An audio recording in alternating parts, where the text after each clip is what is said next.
So the president of Rwanda is closing churches down in his country. So far, he's closed almost 10,000 places of worship in the past 2 months. Now he has allowed a few to stay, but they have to be in buildings that are up to code, and he no longer allows them tax-free status. They have to pay taxes.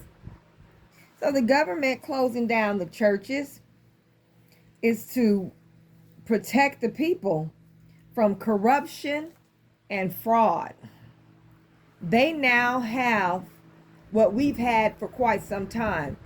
I don't know how or when it got to Africa, but it's called prosperity teachers, or should I say preachers.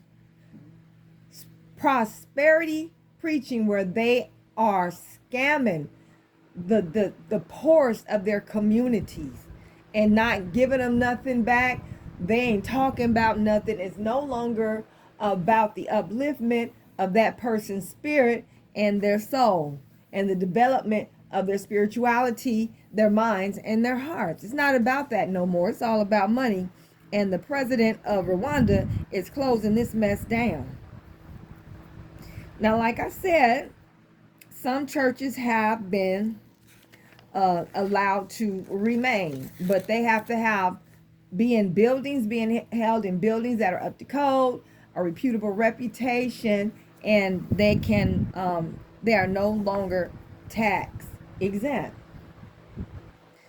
So the other complaint about these churches was that they constantly had loud music, and the praise at the night at the worst hours, mostly night. People were complaining that they couldn't sleep. They were just basically disturbing the peace. So Rwanda had two main type of religious places to attend.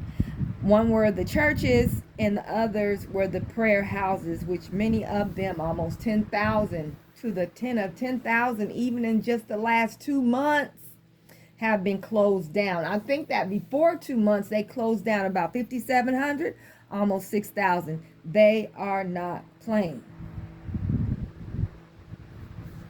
So, like I said, the few that are open have to be in compliance.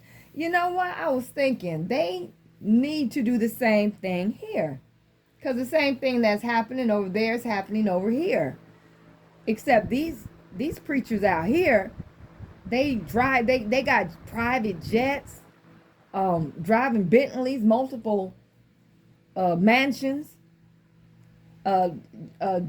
multiple jewelry that might cost $100,000 a piece, $50,000, $20,000 a piece, fur coats, and the people in their congregations a lot of times are trying to figure out how they are going to pay their rent.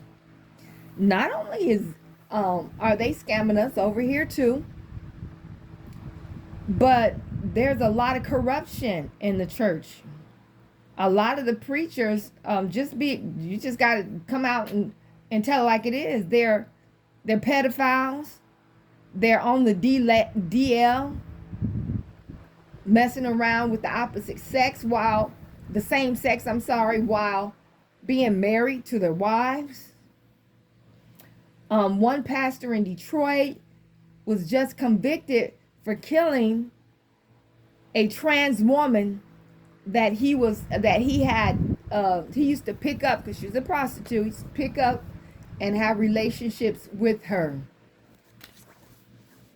every now and then. So I don't know what happened there. I don't know why he had to kill her. I think she was trying to tell on him. I don't know, but he ended up killing her, and he got caught red-handed.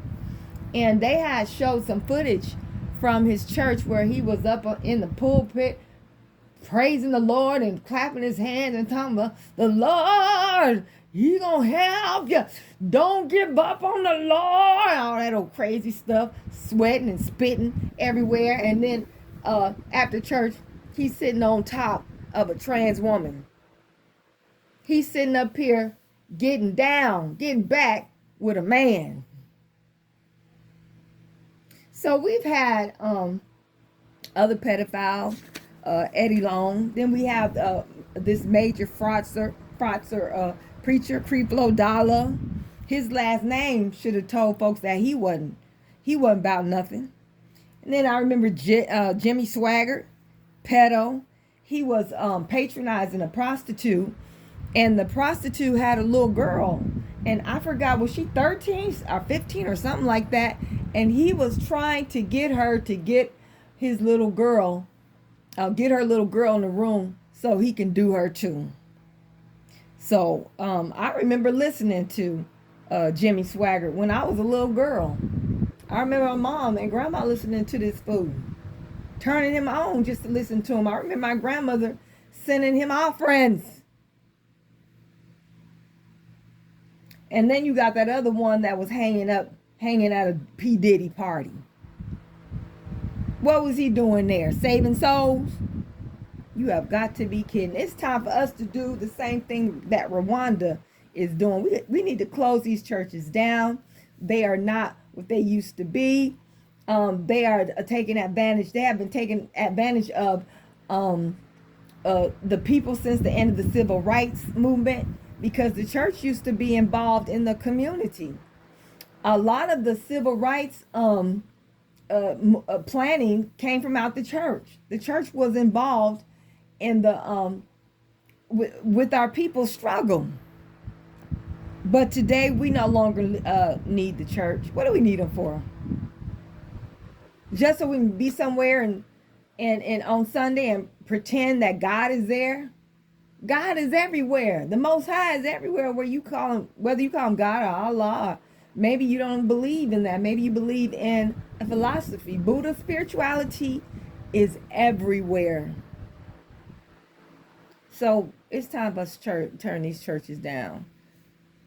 It's time for us to get out of them. I said turn them down. No, let's close them down. It's just too much. And my own experience with the church when I was going was that all the pastors had a reputation, maybe except for one. But his deacons, the deacons and the assistant pastors had a reputation with the women, messing around with the women, having sex with the women in the church, and they were married. And then one young man, he was a deacon in his church under his father. He was buying pussy off of Cass Corridor. He was buying sex. So, you know, I've heard so many stories. Yeah, it's time to get out the churches, and we need something. Whereas every once in a while we can come together as a people for whatever reason that we need, and definitely it's to serve the people, the needs of the people, and not the pastor and the assistant pastors and stuff like that. We need to do that, but right now we just need to let the churches go. So I commend Rwanda. I leave it to them 100%, and I can't wait until this comes our way, hopefully soon. I don't think it's gonna come by way of law like the president, because I think they don't have no legislator and all that he have to go through in Africa. I think he's more like a dictator. What he says goes. But either that or we might just decide to get rid of them ourselves as the people, because we should be tired. The church today ain't nothing but a brainwashing mechanism. We don't need it. So I hope I don't or didn't offend anyone. You don't have to agree with me. I ask you to look at the proof and look at your own observances and what you know. and you decide from there. But I'm pro what Rwanda did for the churches. Let's put the churches out of business. We don't need them anymore. Peace, y'all. Thank you for listening to this video. Please like and share and support the channel. Subscribe. Thank you. I'd appreciate it.